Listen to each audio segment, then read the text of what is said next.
lung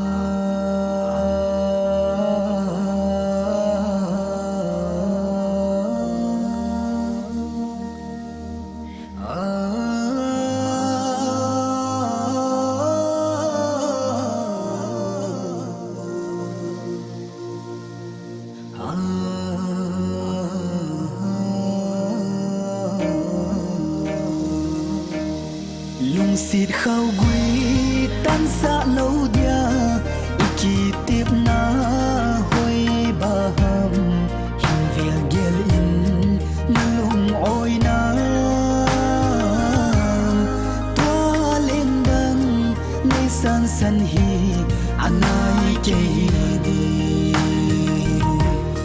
gelin i khăn khut zeng như dia long kiên vang him him cần thấy po gelin na si lung oi mong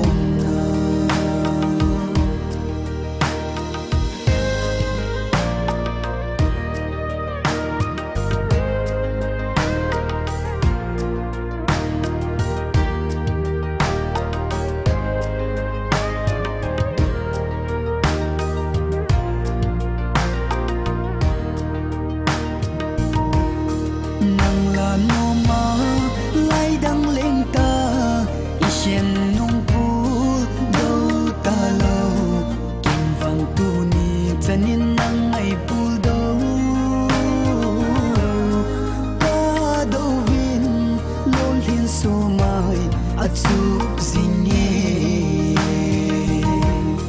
gelin i khan khut zeng như dia long na gen thei kiên vang him him kan ni thei po gelin na si lung oi mong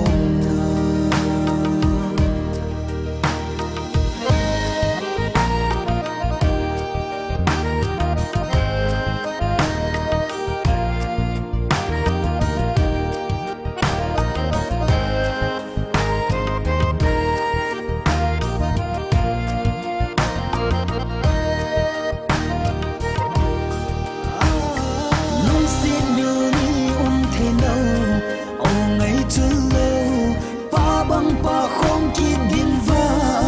email lom poi kalung se na tu pon te